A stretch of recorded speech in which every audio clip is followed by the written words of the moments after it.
What's up, dude? What's up, sweetheart? Hey, what's happening? Brandon Novak here. And this will come as no surprise, but I believe you guys have been wondering, and I know you've been wondering because I have been asked over and over and over, what's going on with Bam? What's Bam's deal? Why do you let Bam treat you like that? Why do you treat Bam like that, right? A lot of questions and really no answers. And honestly, if it was a private affair and a private matter, I wouldn't speak out upon it.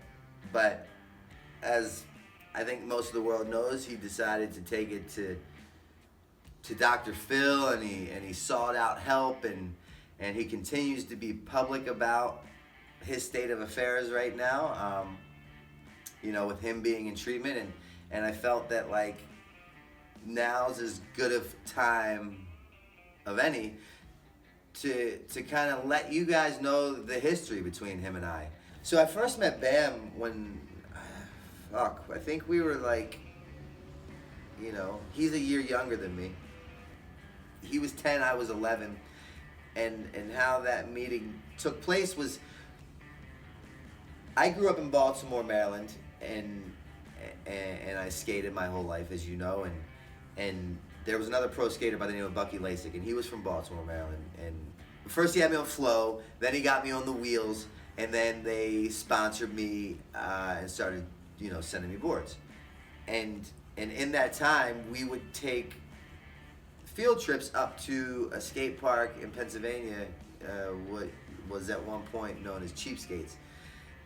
And when we would go up there, there would be this kid, and this kid was like short, and he dressed like me, he skated like me, he was consistent like me, he liked the same thing I liked, which was mini ramp and transitions, and he would just do lines that would last for days, and who I'm talking about is fucking Bam, right? And so there was instant connection with us. We vibed immediately. And every year, he'd win or I'd win. And then one year, Bucky showed up, and I wasn't there. And Bam's like, yo, what the fuck? Bucky, where's Novak? And Bucky said, well, he's on heroin. And Bam's like, what? What is that? He was so young, he had no idea what that was. And then we lost track of each other, right? Bam had continued to excel. By this time, I believe he was riding for Toy Machine. He was putting out the CKY videos. My life had took a drastic turn for the worse. I declined in every sense of the matter. And it became a homeless heroin addict at this point, living on the streets of Baltimore. And one day, I went into a skate shop, and the skate shop was called Select, and it was in Fells Point. And I went in there in hopes to get a couple dollars to get some heroin. And that particular day when I went in there, I tried to do what I always did and hit them up for cash. And they said, well, we're not going to give you any money, but unbeknownst to me, but Bam was here yesterday with Toy Machine, I believe, and they did a demo, and he was asking about you. And he was like, where's Novak? How's Novak? And I mind you, we were like thick as thieves. We were best friends, man. And then one day, I just disappeared off the face of the earth due to my addiction. And he's asking about me, and they're like, well, we see him, he pops in occasionally, he's on heroin, there's not much we can do. And with that, Bam left his number, and he said, look, let Novak know if he wants to get clean, he can come live with me. And I left the skate shop, and I did what I did, and about a week and a half later, I reached into my pocket, and his number fell out. And everything had aligned on this day where I was just ready. I wanted to help him. And there was the number, and I had the availability to get it. So I called. So when I called the number, ironically enough, it went to Fairman's Skate Shop.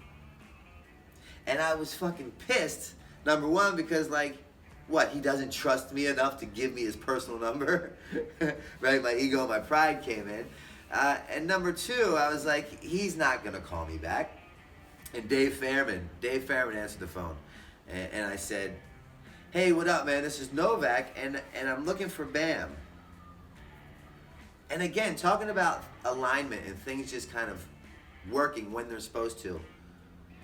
So when Dave answered the phone, He's like, yo, Novak, how are you? Good to hear from you. Bam was just here. He's right down the street eating. Let me go get him. And he puts the phone on hold.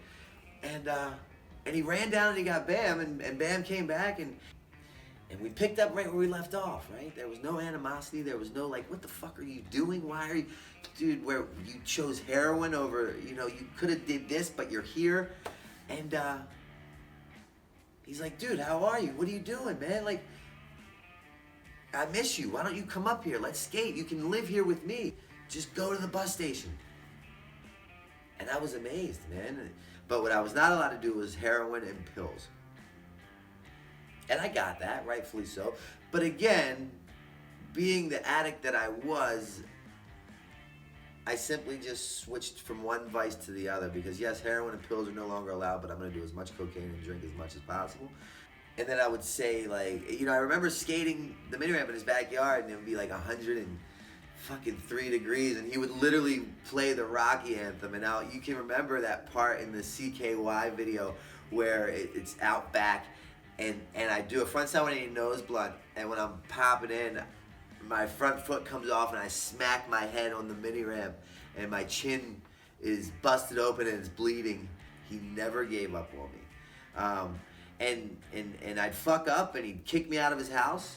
That behavior would be repeated, and it would be, all right, you're kicked out, you come back. I've been shooting heroin to forget about all my problems. So not only am I overcoming the biggest fight of it all, which is quitting heroin, then I have to deal with all the problems that I've been avoiding and putting off by getting high for 6 years. I felt like I was putting my family in danger and ourselves at risk. How do I know that his drug addict friends aren't going to come here? How do I know that he's not going to pay somebody and they're coming looking for him here? As much as my heart wanted to say that he was doing better, I knew he wasn't. He's sitting there lying straight to my goddamn face, like I'm this idiot. What kind of drugs you got on you now? Nothing. Nothing at all. I hate to be negative, because I'd like to believe him because he's my friend and I want to believe him. I don't want to have to fucking pet you down, Brandon. What the fuck is that? It seriously stressed me out, and just thinking about it stressing me out right now, because it's fucking upsetting, because he's a fucking awesome dude. So I'd move into a recovery house. I'd live in the recovery house just long enough to do good enough to, like, you know, continue to talk to Bam, and he'd be like, dude, yes, I'm filming this thing for Viva Bam. We're going to Mall of America, and I'm like stuck in a recovery house in Baltimore, and I'm like, this fucking sucks. And I'd like want to get better and do better. And I remember one time I was sitting in a treatment center, and we would get these TV breaks, and they had the VMAs on. And I walked in, I'm sitting down, and I'm watching the VMAs with everybody, and lo and behold, who pops up on the screen but Bam, and I think maybe Steve-O, and they're delivering an award to Eminem. And at this point, I'm like, I don't have a pot to piss in or a window to throw it out of, literally. But I can't shake this monkey on my back. But yet again, he would bring me back. So finally what happened was I had met a girl, and it got really serious, and we were engaged, and her and I got our own place. So now, like, I'm no longer like living at Bam's, but something took, and I ended up getting it. So now I get sober, and I ended up there in lieu of showing up at Bam's house to go on the last Fuckface Unstoppable tour. When I showed up at the house to go on the tour, as usual, I'm high out of my mind on heroin, and I've eaten tons of Xanax, and I don't know where I'm at or what I'm doing. I don't remember any of this. And again, Bam's had it up to here, and he's like, I'm fucking done with it. You're out. Get the fuck out. You're not going on the tour. And I'm like, fuck. Here's the fucking noise! Stay the fuck off drugs, kids, man, because I fucked up so bad. And I'm just so sick of fucking lying, and I'm so sick of trying to figure out who I can tell the truth to and who I can't. And now I don't know what to do, and long story short, I end up in this treatment center, and he wants no part of me. He's fucking furious. And, you know, my assistant CJ happened to be at his house partying. You know, they were just drinking and whatever, and I ended up in rehab. And CJ was coming to see me, I think, and Bam had knew he was like coming the next day to see me. So Bam still wasn't talking to me because you're gonna see Novak. He's like, yeah. He's like, here, I wanted to give this, and I saved this to him. I saved this, and this is almost like coming up with 5 years ago that he gave this, and it was the first time that Bam wanted anything to do with me, you know. And I could tell he was furious. He was done, and he will make you write the truth, no lies or white lies, only truth of this pen.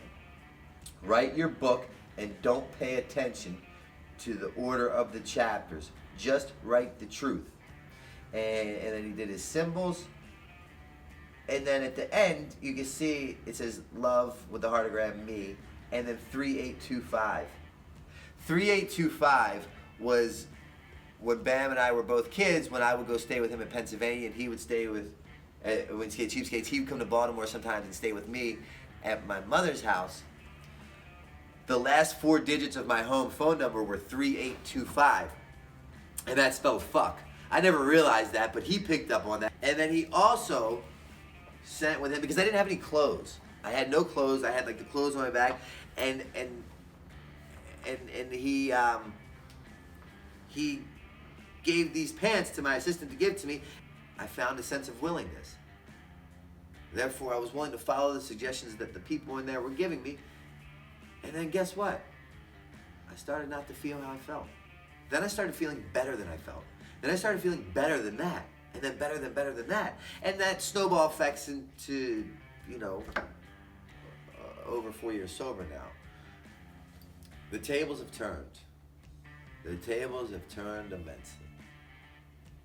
And you see Bam's public tirades and the fact that he focused a lot of his attention and his anger on me for a little while. Did it hurt? Absolutely. Was I angry? Absolutely.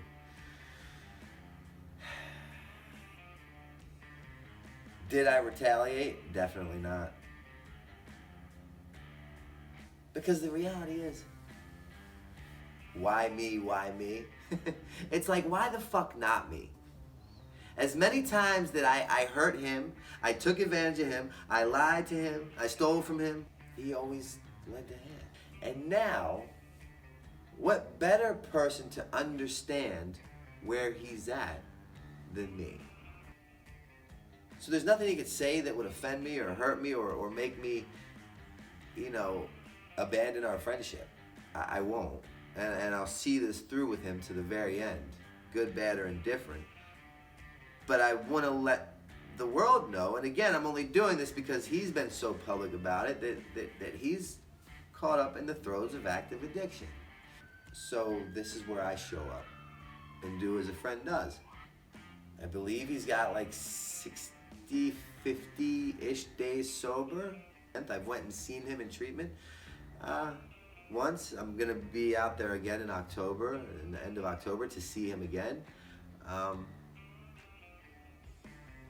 And I'll continue to be here for him and support him through good, bad, or indifferent, right? Because that's what friends do for friends. But he's not a guy that can have a cold beer on a Sunday to take the edge off. I want people to understand the severity of his situation. You know, he's a sick man and he's trying to get better. So hopefully, like, God forbid in the future, if someone sees Bam out, they're not like, hey, come do a shot with me. Here's a beer on me. So with that being said, you know, we're again, right now, at this moment, thick as thieves. I love him to death. I'll be here for him. I think, you know, only the future knows what's in store for him and his sobriety and his well-being and our relationship and our friendship. But I thank you for listening. If you enjoyed this, you found it interesting, subscribe to my channel, check it out. There will be more content to come.